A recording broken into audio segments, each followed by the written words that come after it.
أعوذ بالله من الشيطان الرجيم. بسم الله الرحمن الرحيم. والأرض مددناها وألقينا فيها رواسي وأنبتنا فيها من كل شيء موزون وجعلنا لكم فيها معايش ومن لستم له برازقين وإن من شيء إلا عندنا خزائنه وما ننزله إلا بقدر معلوم صدق الله العظیم۔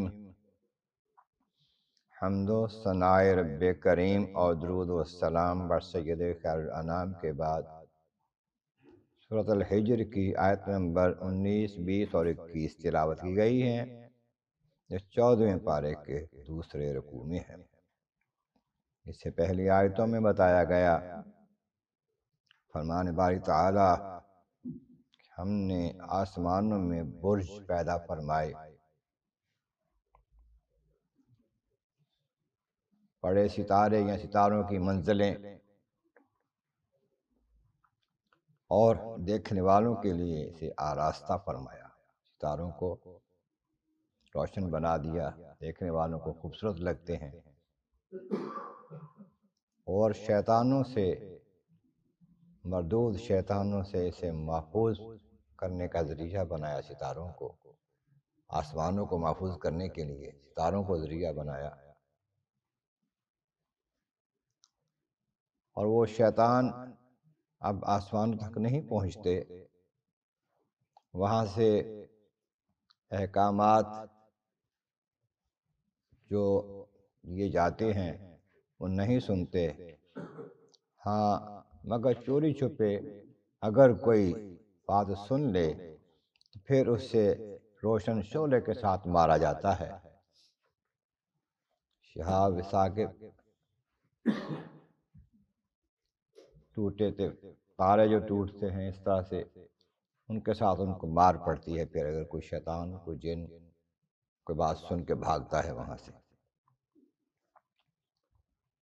اب مزید اپنے قدرت کی نشانیوں میں سے بیان فرمایا، وَالْأَرْضَ مَدَدْنَاهَا، اور زمین کو ہم نے پھیلایا، پانی پر زمین کو پھیلایا، وسیع کیا، بڑی کیا، وَأَلْقَيْنَا فِيهَا رَوَاسِيَ، اور اس میں لنگر ڈالے۔ دوسری آیات سے اس کی تائید ہوتی ہے کہ لنگر سے مراد یہاں پر پہاڑ ہیں۔ زمین کو جب پانی پر پیدا کیا تو یہ ہلتی تھی، تو ہمیں تمہارے واسطے اس کو ساکن کرنے کے لیے اس پہ بڑے بڑے پہاڑ پیدا کر دیے، ان کے سبب سے یہ ساکن ہو گئی، رک گئی، اور تمہارا اس پر رہنا اور چلنا پھرنا آسان ہو گیا۔ فَأَنبَتْنَا فِيهَا مِن كُلِّ شَيْءٍ مَوْزُونٍ، اور اس میں ہر شے اندازے سے بڑے مناسب اگا دی جو ضرورت کے مطابق تھی، فصلیں، باغات، اناج، جو ضرورت تھی جہاں جہاں اس کو اگا دیا، بڑے ضرورت کے مطابق، علاقے کی ضرورت کے مطابق، لوگوں کی ضرورت کے مطابق مناسب۔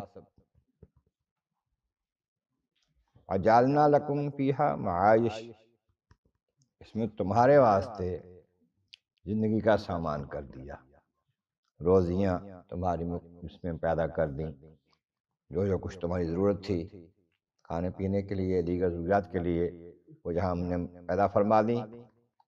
اور وَمَن لَّسْتُمْ لَهُ بِرَازِقِينَ، اور وہ بھی پیدا کر دیے جن کو تم روزی نہیں دیتے، جانور مختلف قسم کے، غلام چوپائے، تمہارا یہ خیال ہے کہ تم ان کو دیتے ہو کچھ، لیکن اللہ انہیں بھی دیتا ہے، تمہیں بھی دیتا ہے، اسی کا رزق تم بھی کھاتے ہو، یہ جانور بھی کھاتے ہیں، اور باقی چیزیں بھی کھاتی ہیں جو تم جانتے نہیں جن کو۔ وَإِن مِّن شَيْءٍ إِلَّا عِندَنَا خَزَائِنُهُ، اور ہر شے جو بھی ہے اس کے خزانے ہمارے پاس ہیں بے حساب.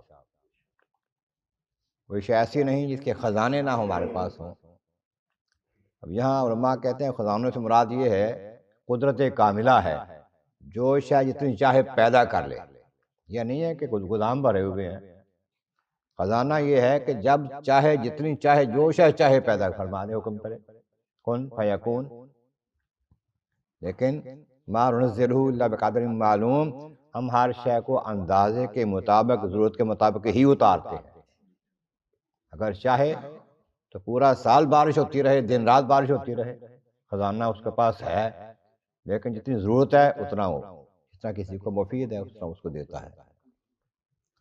اسی طریقے سے مال دنیا بھی، علم بھی، ہر کسی کو اس کی ضرورت کے مطابق، اس کی گنجائش کے مطابق اس کو دیتا ہے. جھولی ہی میری تنگ ہے، تیرے وہاں کمی نہیں. جتنا ہم لے سکتے ہیں اتنا وہ دیتا ہے. تو فرمایا کہ یہ اس کا نظام قدرت ہے اور یہ بہت ہی بہتر ہے تمہارے واسطے.